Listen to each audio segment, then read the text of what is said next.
Assalamualaikum warahmatullahi wabarakatuh, sahabat Ari yang masih setia nonton channel kesukaan Anda yang selalu dinanti dengan konten-konten yang sangat bernas, tentunya akan mendatangkan narasumber yang mumpuni di bidangnya.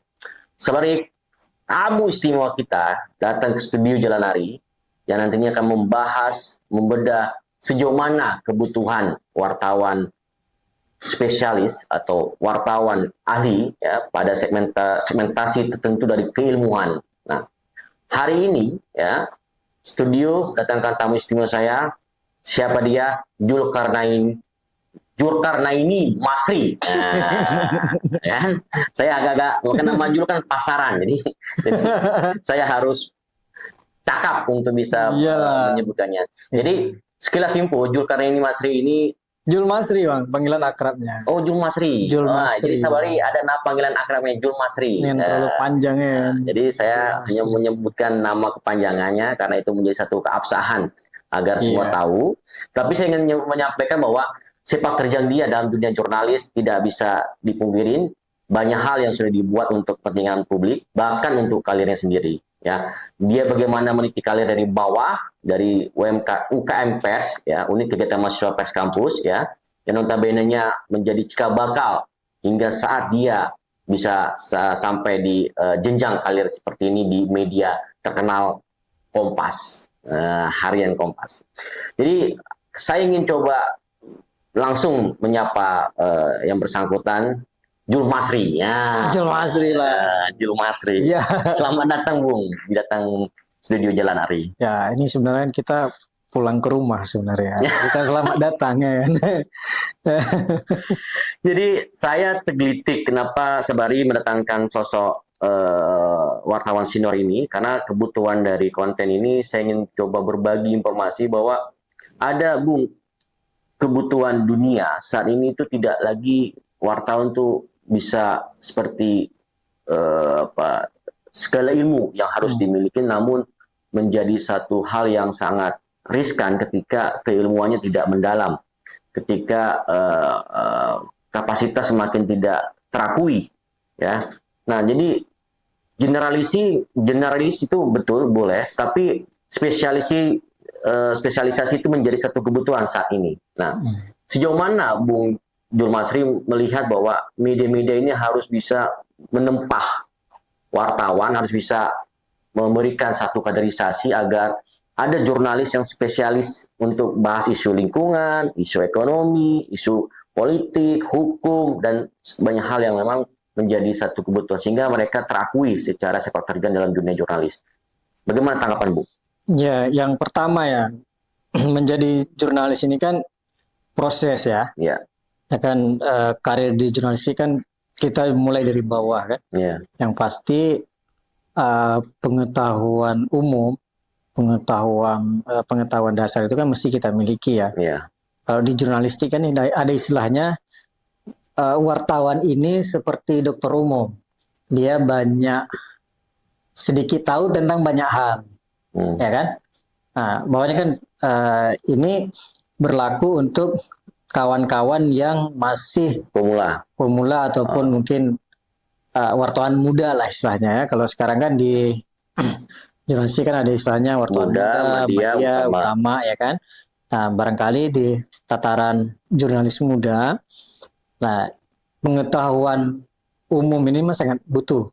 Nah, makanya disebut tadi generalis ya kan. Nah, tetapi ketika kita sudah mulai meniti ke level media, biasanya itu udah berkarir di jurnalistik mungkin 10 tahun, 15 tahun, ya kan? Nah, itu semestinya kita mulai mulai mengkerucutkan, memilih spesialisasi kita mau di isu apa yang kita gemari. Nah, seberapa penting spesialisasi itu untuk seorang jurnalis? Menurut aku sih sangat penting ya. Selain yang tadi ilmu umum, pengetahuan umum.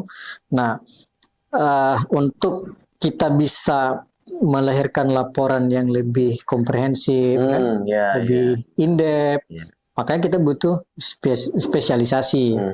Nah, persoalannya kan saat ini di Aceh kan nggak banyak ya wartawan-wartawan senior yang mengambil spesialisasi. Padahal di dunia jurnalistik itu sangat butuh, sehingga ada laporan jurnalistik itu yang memang betul-betul mendalam dan sangat spesifik. Misalnya ya di Aceh hari ini kita mau bicara isu apa ya? Misalnya isu politik misalnya, ya kan? Isu ekonomi, isu lingkungan, syariat Islam misalnya, ya kan? Khusus. Nah itu kan hampir tidak ada, baik di level media ataupun utama yang benar-benar expert dia di situ. Nah pertanyaan mendasar saya, apa yang melatar belakangin keberadaan wartawan spesialis ini yang memang fokus pada isu tertentu itu dianggap tidak kompatibel dengan kondisi hari ini? Apa ini menjadi satu kegagalan di dalam proses kaderisasi atau perusahaannya sendiri secara ya punya nilai yang tidak memiliki misi visi ke sana? Bisa jadi ya dua-dua ya. Bisa jadi di media tempat kita bekerja misalnya yang kita tidak didorong untuk mendalami isu-isu tertentu secara berkelanjutan, ya kan? Bisa juga karena si jurnalis sendiri tidak punya kemauan ya untuk dia menjadi spesialis. Nah, semestinya ketika kita sudah menjadi wartawan mungkin 10 tahun, 15 tahun, kita harus mengambil spesialis. Bukan berarti kita meninggalkan liputan umum ya, yang general tadi, tapi yang spesialis mestinya kita ambil. Saya mengambil contoh di Aceh, isu lingkungan misalnya, ya kan? Kan adalah beberapa wartawan senior yang dia udah mengambil spesialisasi di situ, sehingga dia emang lebih banyak menghabiskan waktu untuk liputan di isu-isu lingkungan. Nah itu kan menjadi sebuah laporan yang sangat komprehensif, ya kan? Jadi liputan secara mendalam yang dilakukan oleh jurnalis itu saya rasa tidak kalah dengan riset yang dilakukan oleh para akademisi di kampus, ya kan? Bahwa metodenya berbeda, oke, nggak masalah. Tapi hasil temuan itu nggak jauh berbeda, Bang. Saya sudah melakukan beberapa liputan mendalam misalnya kan tentang dampak batu bara terhadap warga misalnya. Ketika kita sandingkan dengan temuan dari periset di kampus, itu nggak jauh berbeda. Hanya bentuk penyajiannya yang berbeda. Kalau ini kita pengumpulan kan datanya sama, observasi, wawancara mendalam, metode kualitatif dan lain-lain. Tetapi ada hal yang mungkin sahabat Ari perlu ketahui ya, dan juga dijelaskan Bu Masri. Ketika manakala kita berhadapan ya dengan satu media yang memang sudah fokus pada isu tertentu, misalkan media perempuan kan sudah mulai muncul segmentasi gitu, terus ada sawit ya, yang memang media yang khusus tentang sawit. Nah, apa memang ketika wartawan yang sudah awal ya, tadi dikatakan yang masih muda itu langsung dibentuk dari awal ya secara khusus, namun tidak diberikan satu kebebasan untuk mengalami metamorfosis untuk melihat kemana vision dia, ya itu akan menjadi satu hal yang dalam tanda kutip menurut saya itu kurang begitu membuka ruang bagi jurnalis untuk terlebih dahulu mengaktifkan kemerdekaan dirinya ya untuk menentukan sikap sebelum bicara ke spesialisasi. Tapi ada juga media yang sudah khusus tentang perempuan, sawit, ya dan lain-lain seperti itu, Bung.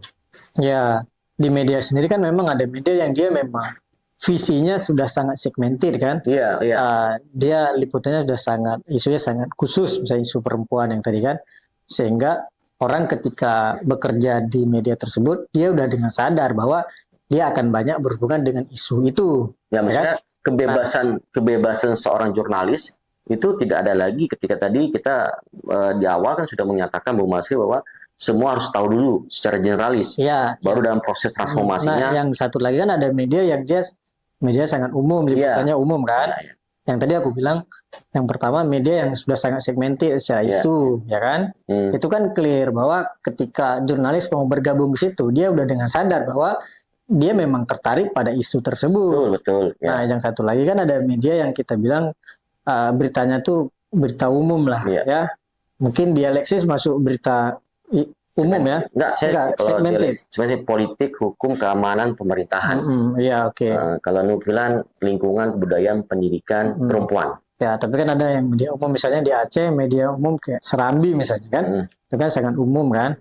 Nah, ketika bergabung di media yang isunya sangat general, barangkali ya orang kan harus ikut proses dulu. Nah, itu maksudnya poinnya pada kemerdekaan seorang jurnalis itu, Bung Masri. Ya, itu kan proses ya, proses setelah nanti dalam perjalanan itu biasanya akan kelihatan orang itu kecenderungannya kemana.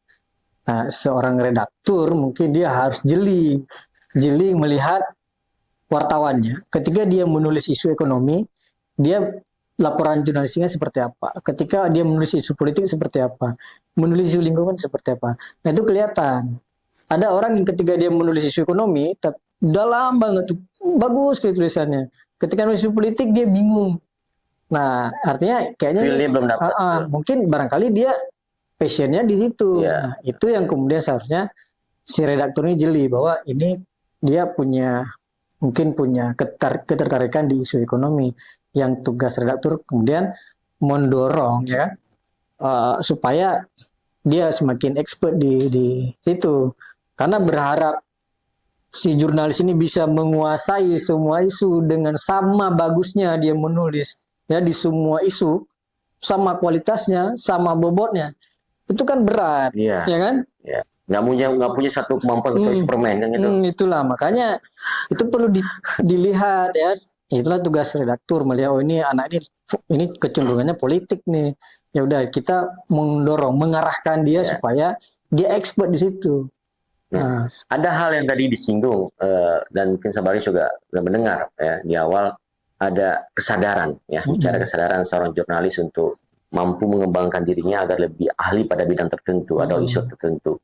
Nah, kita dihadapin pada fakta nyata bahwa kesadaran itu juga sangat susah untuk dibentuk ya.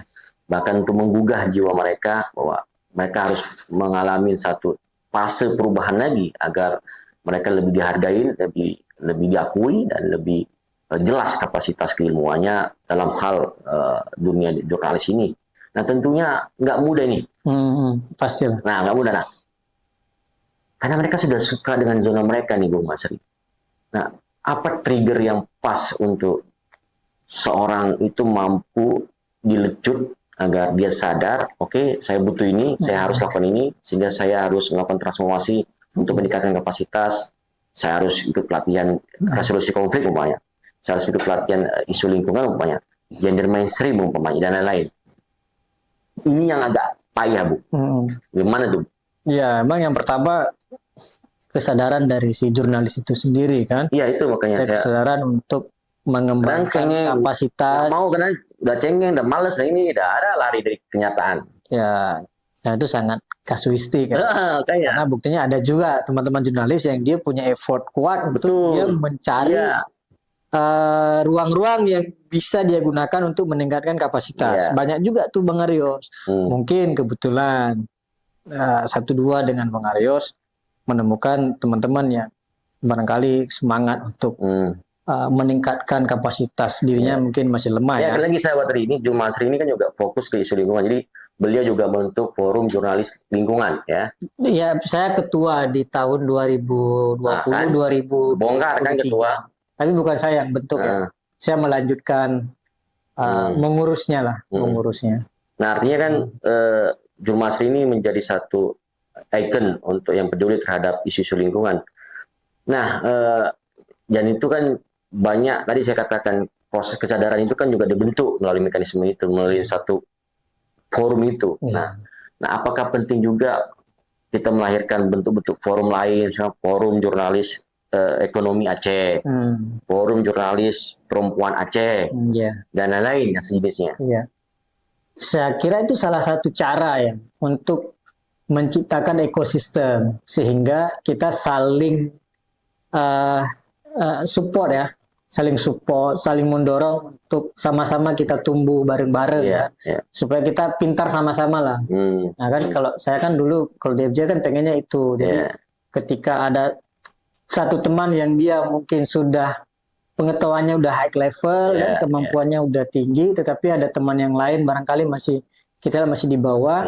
Jadi kita saling berbagi pengetahuan, kita ke lapangan bareng-bareng, jadi bisa belajar bersama-sama dengan harapan kawan kita yang tadi kita anggap dia mungkin masih levelnya di bawah itu bisa naik. Nah, itu yang pengen kita buat. Nah, pertanyaan tadi menarik ya, apakah butuh forum-forum lain ya yang sangat segmented ya. Misalnya lingkungan sudah ada ya, forum jurnalis lingkungan. Forum jurnalis anak juga sudah ada, walaupun belum begitu desanya ya. dilihat. Kemudian forum jurnalis perempuan juga sudah ada. Bahkan sekarang udah ada lagi forum jurnalis wisata, itu juga ada.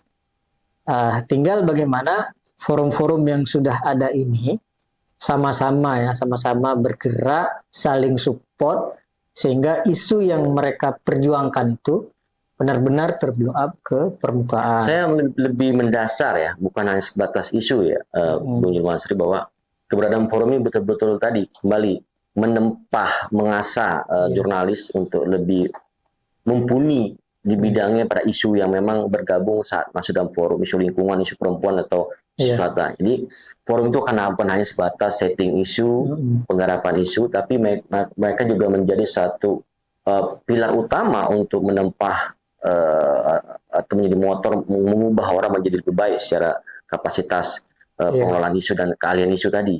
Misalkan melalui pelatihan, diskusi rutin dan lain-lain, atau pemberitaan bersama secara kolaborasi dan lain. Nah, menurut saya forum-forum khusus ini tetap butuh ya, karena ruang belajar di luar kan juga nggak banyak ya bagi teman-teman jurnalis di daerah ya. Kenapa kita butuh komunitas yang spesifik itu? Yang pertama tadi menciptakan ekosistem pembelajaran ya. Jadi kita saling belajar. Karena ada orang yang dia kalau sendiri dia tuh malas banget dia belajar. Betul. Ya kan? Ya. Tapi ketika ada temannya rame-rame pengaruh kan, diskusinya itu udah diskusi berisi isu berbobot. Nah, akhirnya dia terpapar ya. Terpapar, akhirnya dia juga tergerak untuk mau belajar lebih dalam soal isu tersebut. Nah, kemudian kembali ke fungsi jurnalistik. Fungsi jurnalistik sebagai kontrol sosial. Nah, ketika forum misalnya, forum apa tadi Abang sebut? Forum jurnalis ekonomi. Jurnalis ekonomi misalnya.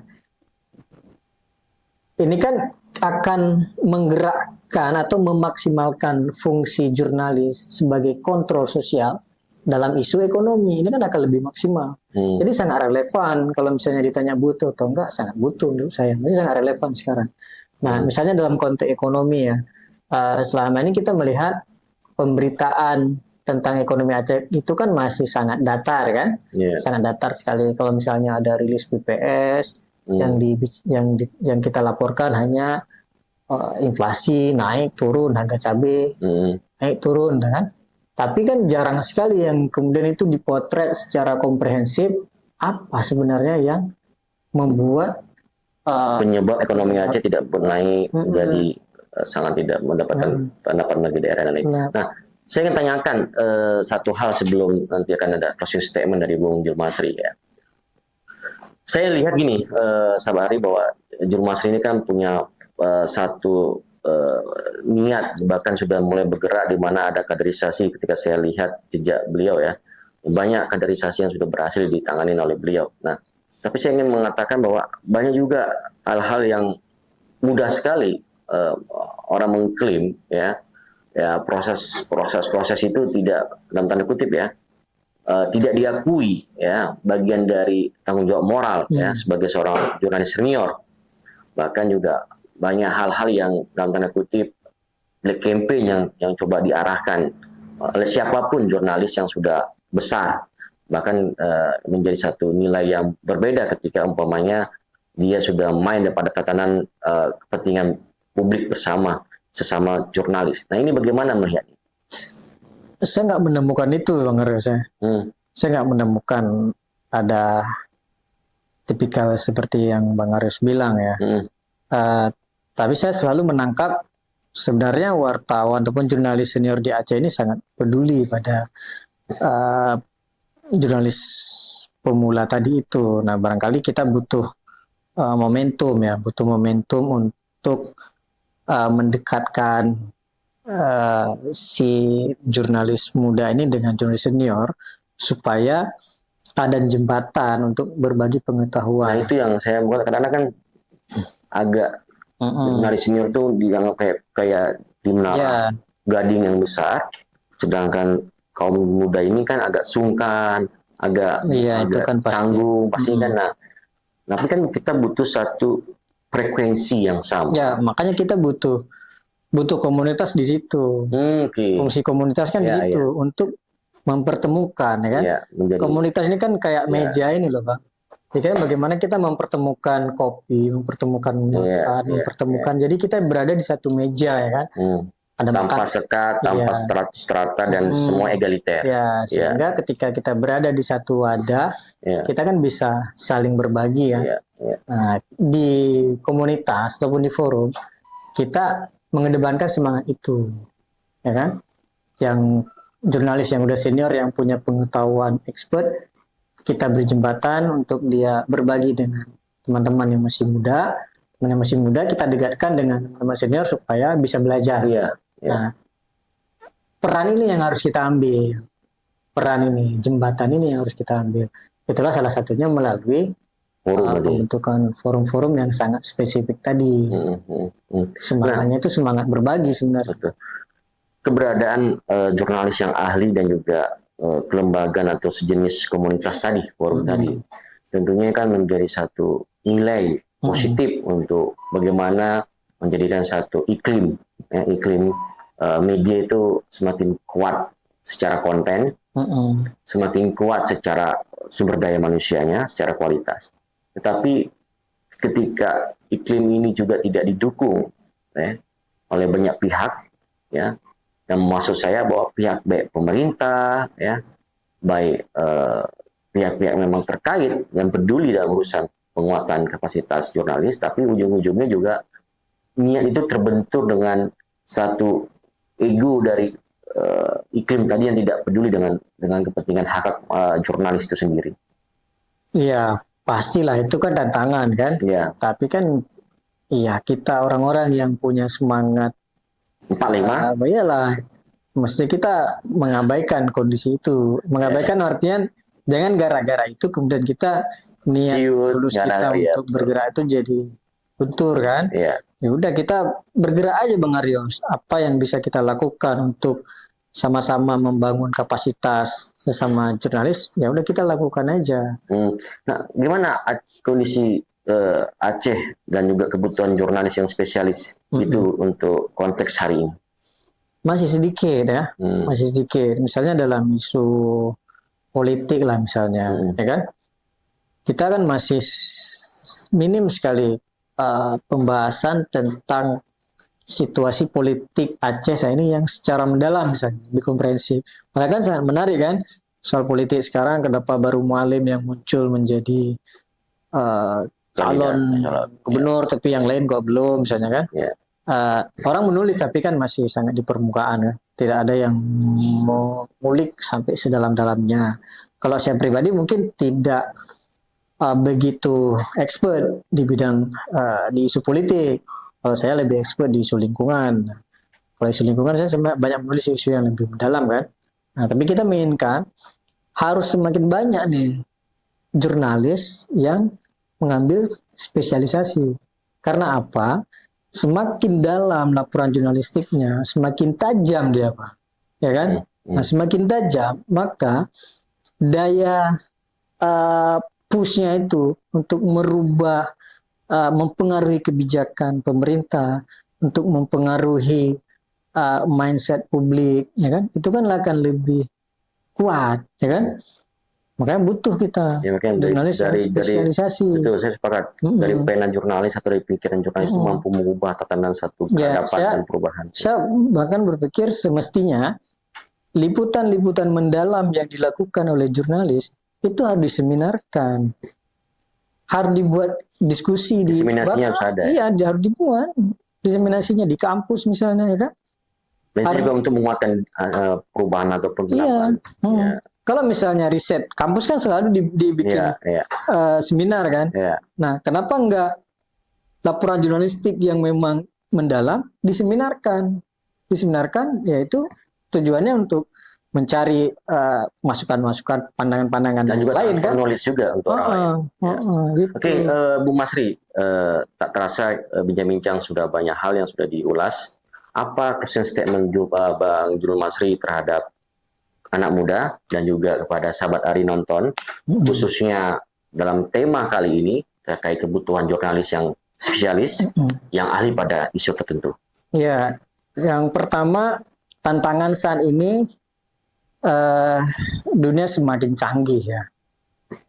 Kehadiran AI misalnya itu bisa mengancam keberadaan jurnalis ya. Nah, kalau sekedar kita menulis hal-hal yang sangat umum saya di permukaan, itu salah bisa digantikan oleh robot, ya kan?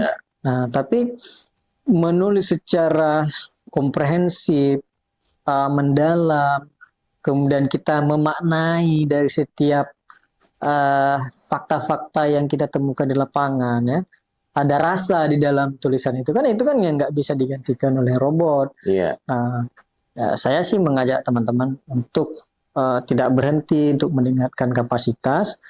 Pada akhirnya nanti ada di titik kita harus mengambil jurusan tertentu, spesialisasi.